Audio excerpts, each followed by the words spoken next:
Buenas tardes a nuestros internautas. Los saludamos en estos fríos días, ¿no? Invernales. Y bueno, vamos a hablar, hacía tiempo, nos disculpan que estuvimos un poquito off la semana pasada, pero ya volvimos, ya con más encuestas en mano, con más información.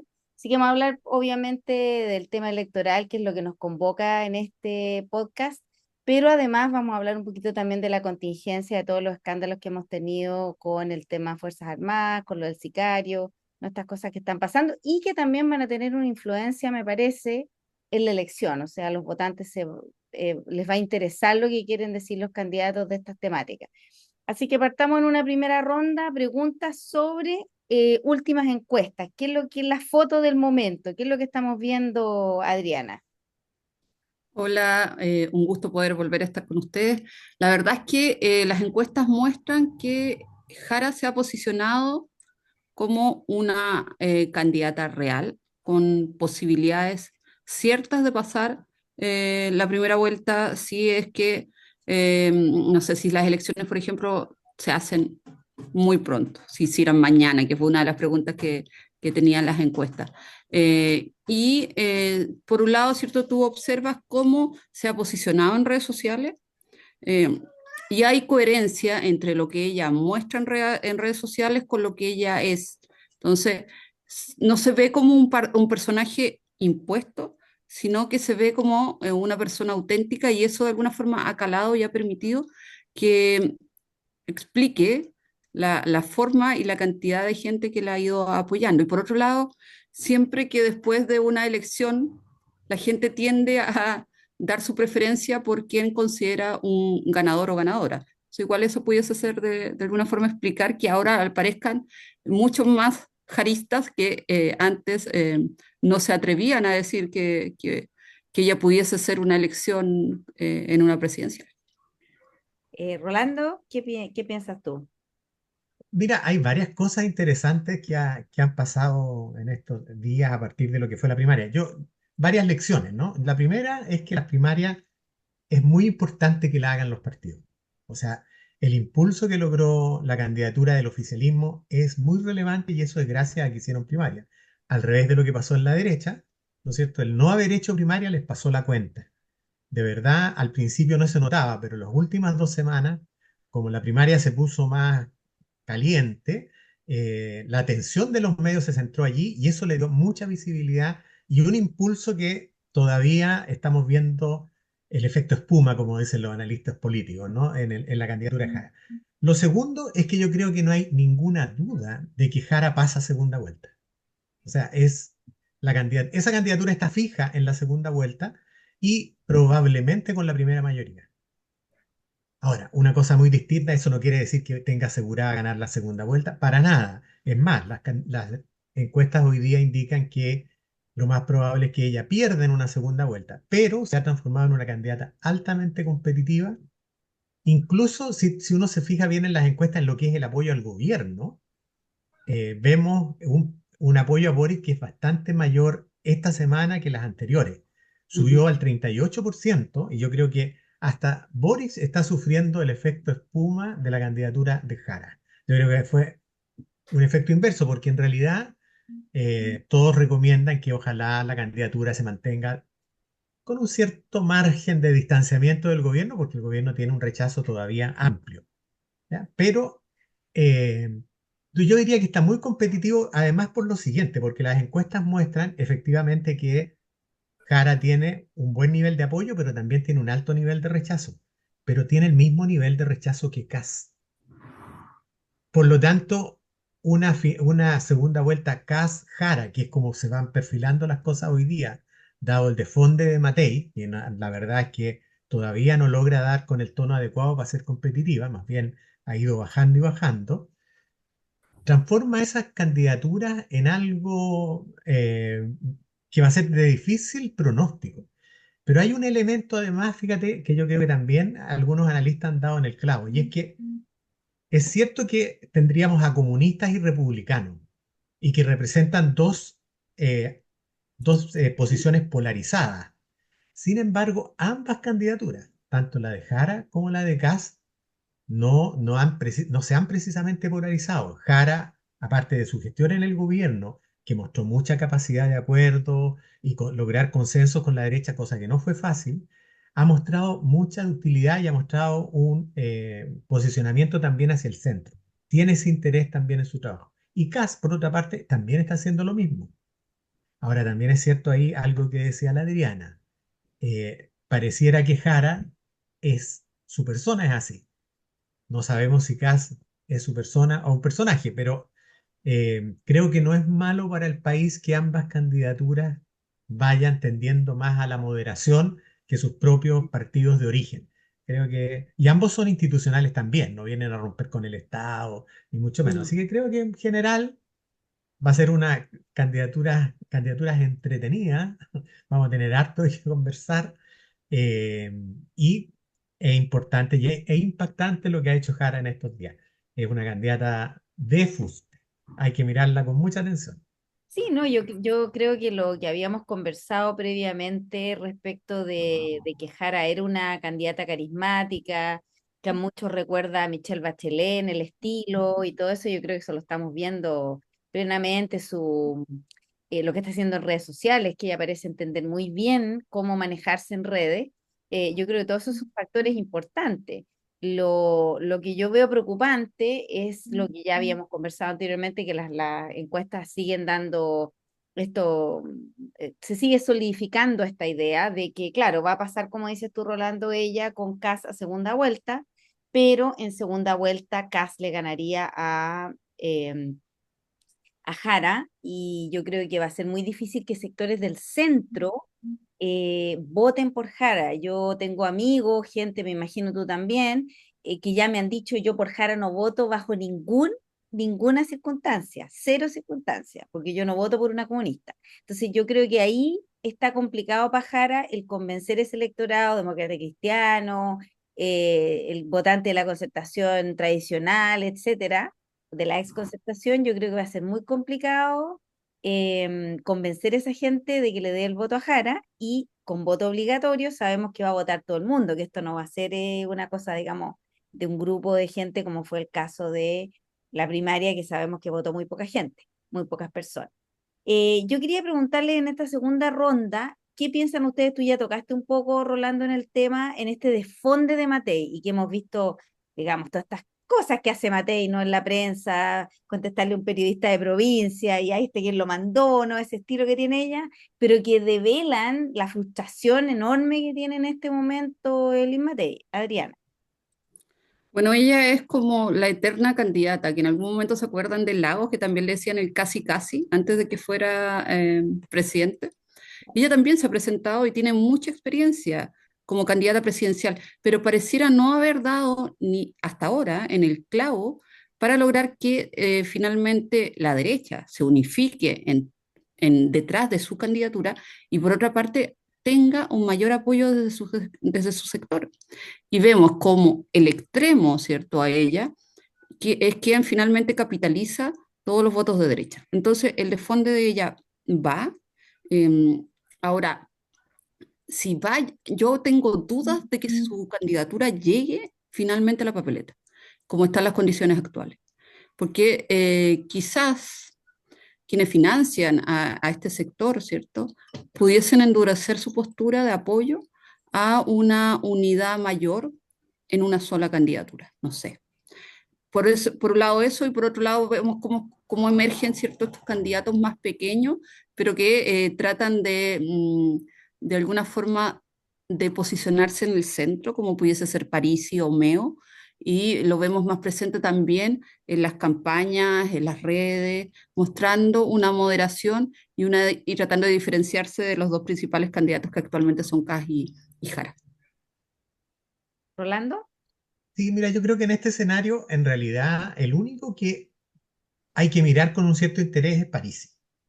Creo que Meo, la verdad, es una figura que ya no convoca a nadie. Maine Nicole puede marcar algo, pero la verdad es que ni sabemos siquiera si va a poder llegar a la papeleta. Yo creo que la verdad es que es una candidatura que no tiene mucho destino. Eh, Parisi sí, pero Parisi le hace daño a la derecha. Parisi saca votos de derecha, no es que esté dando votos a lo que es el oficialismo. Ahora, Matei no ha dado con el tono. Él tenía una gran... mira, la única gran ventaja que tenía Matei respecto al resto de los candidatos es que ella había logrado tener una parte de su apoyo de manera transversal. Estaba convocando a electores más moderados, de lo que eran electores de la ex concertación, enojados con la concertación. Pero no ha tenido la capacidad de mantener un discurso coherente para seguir manteniendo y acumulando más caudal electoral. Y bueno, todos conocemos las declaraciones desafortunadas que ha tenido, sobre todo en materia de derechos humanos, que han hecho que muchos electores que podrían haberla visto con alguna posibilidad se han alejado.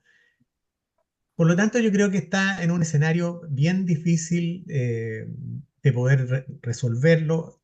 Los partidos como amarillos o demócratas que eventualmente apelan incluso a la socialdemocracia, justificando que ellos son el representante de ese sector, la verdad es que tampoco han tenido, no tienen fuerza electoral que uno pudiera decir que son interesantes o que pueden aportar. No tienen alcalde, no tienen concejales, les fue pésimo en las elecciones. Por lo tanto, creo que la candidatura de Matei, en ese sentido, al no saber dar con el tono, todavía tiene tiempo, ¿ya? Porque su candidatura va a ir directo a la primera vuelta, va a la papeleta, porque es una candidata de partido, no tiene que pasar por esto de sacar firmas. Y va a tener que hacer un esfuerzo muy grande si es que quiere lograr volver a estar primero en su sector, porque es difícil que sea primera en la primera vuelta, pero por lo menos que fuera una de las que pase a segunda vuelta. La tiene muy difícil. La verdad es que el desfonde parece que se ha ido consolidando en el tiempo y cuando ya las encuestas muestran tendencia, generan opinión pública y eso es muy difícil de retrotraer. Hasta cierto punto estamos viendo el mismo escenario que vimos en la elección hace 4 años atrás, ¿no? Que Kast se fue posicionando por sobre candidato oficial y bueno, tuvimos otros dramas dentro de la derecha, por supuesto, en la elección anterior, escándalos y cosas que no necesariamente hemos visto en este caso de la misma manera, pero vimos también como Boric, que era un candidato que nadie daba un peso, de repente empieza a subir, ¿no? Entonces en ese aspecto vemos una cosa similar con Jara. La gran diferencia es que Jara es comunista, ¿no? Y el peso de eso es lo que vamos a ver, lo que yo creo que se ve reflejado en las encuestas, ¿no? En esto de que ella no ganaría en ningún caso en la segunda vuelta. Pero fíjate que yo creo que ahí Alicia es más por el hecho de ser candidata oficialista que por ser comunista. Yo creo que Yo creo que lo que demostró en la primaria y lo que demuestra en la encuesta es más bien que es una variable que hoy día no importa mucho. Hay un electorado como yo, más viejo, que ese es algo que lo mantiene presente, ¿no? Así como hay sectores muy mayores que también tienen presente la dictadura, la mayor parte del electorado hoy día, ni la Guerra Fría, ni la dictadura, ninguna de esas variables le dice mucho. Y más bien se van a Recordemos, guiar, yo creo, por soluciones concretas que le ofrezcan los candidatos. Aquí queremos ver respuestas a los problemas concretos.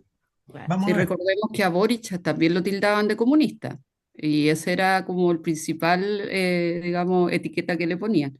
Creo que, como dice Rolando, el tema de concreto, lo rápido, lo tangible, es algo que se está evaluando mucho y vemos, por ejemplo, cómo los sectores más jóvenes están apoyando a Janet Jara y las mujeres, que es un sector que es más difícil de conseguir por casa. Claro, no, eso es cierto lo que tú dices, Adriana. Si el tema es yo, la gente joven, tengo cero confianza porque la gente joven te opina en TikTok, te opina en esto y lo otro, el día de los que hubo, en el de la votación.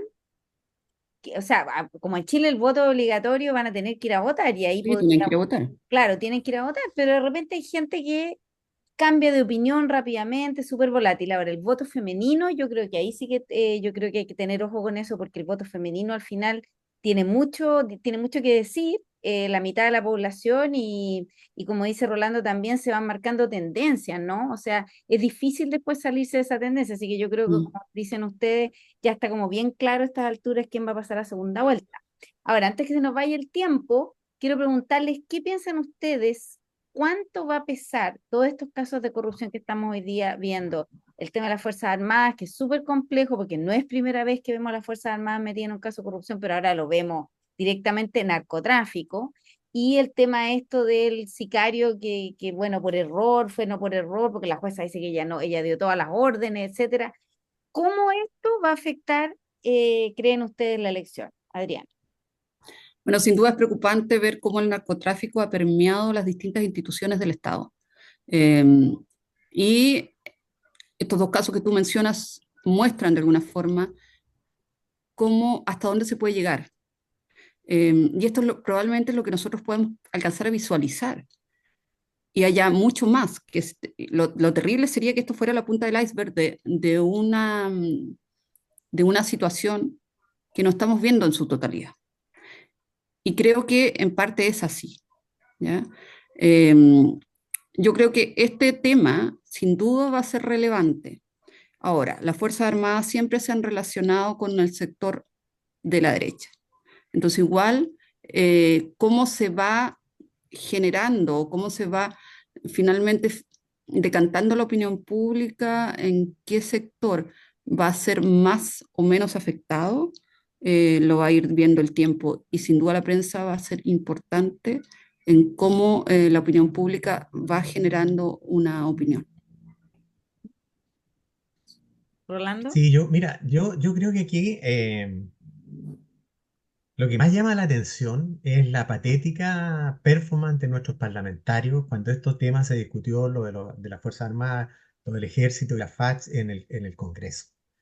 La verdad es que fue un papelón muy triste. Efectivamente se produce lo que dice Adriana, un alineamiento realmente ridículo, ¿no? Los de derecha apoyando lo que decía la Fuerza Aérea, el oficialismo, la izquierda apoyando a los tribunales. O sea, una cosa absurda en un escenario en que hay un riesgo mayor para el país. Si eso es lo que estamos viendo, ¿ah? Porque no es que hayan pillado a unos integrantes del ejército que llevaban droga, no. Era el 18º viaje que hacían con droga. Los de la Fuerza Aérea era el cuarto viaje que llevaban, que traían ketamina acá. O sea, estamos hablando de ya algo bastante sustantivo, grande, masivo, no sabemos cuántos recursos hay involucrados, cuánta logística hay metida, cuánta gente miró para el lado, controles, etcétera, que demuestran, como dice Adriana, que quizás ya pasó a mayores. Y la guinda de la torta, esta cosa del sicario que cae preso y llega una orden relámpago que quita la prisión preventiva, lo dejan libre en 18 minutos, cuando otras personas que dejan libre tienen que pasar horas esperando. O sea, todo muy, muy raro. Ya ahora la fiscalía le incautó a la jueza computadores, celulares, etcétera, pero mira, que uno sospeche de que ahí hay corrupción al interior y no una equivocación es algo perfectamente comprensible. Entonces, lo que uno aquí, yo lo que más critico en realidad es el comportamiento de la clase política. O sea, esto debiera convocarnos a todos, sin distinción. Este no es un problema que afecta a la derecha o a la izquierda, al gobierno o a la oposición. Este es un problema estructural del país. Y si no somos capaces de enfrentarlo entre todos, esto vamos a ir cuesta abajo en la rodada. Y tenemos los países hermanos como Ecuador, Perú, que han tenido ese fenómeno y están realmente en una situación bastante precaria con esto y nosotros vamos pareciera en ese mismo camino si no somos capaces de arreglar las cosas de manera transversal y concordada entre todos. Sí, yo te encuentro toda la razón, Rolando. Conversaba, de hecho, hace poco con un amigo peruano que dio una charla respecto a la situación del narcotráfico por una novela que escribió él, que de paso la recomiendo, de Charlie Becerra, Aullar las sombras, que cuenta la historia del narcotraficante, el mayor narcotraficante que ha tenido Perú. Y lo cierto es que él decía eso, o sea, que todas las instituciones de la sociedad están permeadas por el tema del narcotráfico, los sicarios, etcétera, etcétera. Y claro, nosotros todavía no estamos ahí, nosotros todavía nos horrorizamos por estas cosas, pero si no las paramos, vamos a llegar ahí, porque ese fue el problema en Perú. En Perú nadie paró nada, se siguió en esa rueda, en esa cosa de la bola de nieve que siguió creciendo, creciendo, creciendo, y ya la cosa no tiene cómo separar, no, o sea, no tiene para cuándo, digamos, tener parar. Y el tema del narcotráfico, los políticos comprados, etcétera, etcétera. Pero si nosotros logramos hacerlo distinto en Chile y que la justicia funcione, empezar a sacar a los altos mandos que están acá metidos en cosas, sacar a los jueces, etcétera, etcétera, yo creo que no vamos a llegar a eso, pero tenemos que demostrar que podemos hacerlo, porque si no, estamos realmente Sí, mal. pero hay demasiados casos. Fíjate, mira, piensa tú, el fiscal que sacan en la región de O'Higgins, Mm. eh, ¿te fijas? ¿Te acuerdas? Y que recibe además el apoyo de todos la gente que compone la fiscalía. El caso de los abogados que contrataban, la señora del abogado que defendían narco y que eran casados con fiscales, o sea, en el sur, o sea, ya esto ha permeado bastante. ¿Ah? Entonces, o estos jueces que dejan libres de repente a personas con cargamentos de droga o con armas, todo indica que aquí la cosa ha ido escalando. Eh, Mira, algo escribía yo en la columna de la semana pasada, cuando en el Regionalista, ¿no? Esto de, de estos asesinatos, que hoy día tenemos menos asesinatos que antes. Claro, antes hubieron una serie de asesinatos muy terribles, eh, y que siempre la explicación era ajuste de cuentas entre bandas rivales. Bueno, pareciera que ya las bandas rivales, alguna ganó la batalla, y cuando gana alguna banda significa que toma control de territorio. Entonces, que haya tranquilidad no significa que sea mejor, puede que sea peor, en el sentido de que ya se han consolidado los poderes territoriales del crimen organizado, que todos sabemos hoy día, ¿no? Que hay lugares donde no puede entrar la policía, que la controlan los narcos, que cumplen mayores funciones sociales que incluso el propio Estado. Estamos viviendo una situación bien compleja que pareciera que hay un mundo, que es el mundo lamentablemente que gobierna, que parece que esa situación no le llega, digamos, no la conoce, no la vive. Pero estamos en una situación, a O mi están juicio, metidos en grave. el negocio, o están metidos en el negocio por Rolando, Bueno, esa es eso ya la otra. sería, eso sería terrible. Claro, exactamente. Así que, bueno, ha estado súper entretenida la conversación, como siempre, pero yo voy a tener que hacer, no, ahí ser la mala, voy a tener que cortarla porque para que nuestros también internautas tengan el tiempo hoy día de poder escucharnos y vernos. Y bueno, quedamos comprometidos para hacer una, por supuesto, la próxima semana. Les prometemos ahora no estar alejados tanto tiempo y volver a nuestro análisis político y de lo que está pasando en Chile. Así que nos despedimos por esta edición del Diálogo Regionalista Elecciones, así que nos vemos la próxima semana. La próxima. Nos vemos. Muy bien, pues. Muchas gracias. Chao. Chao.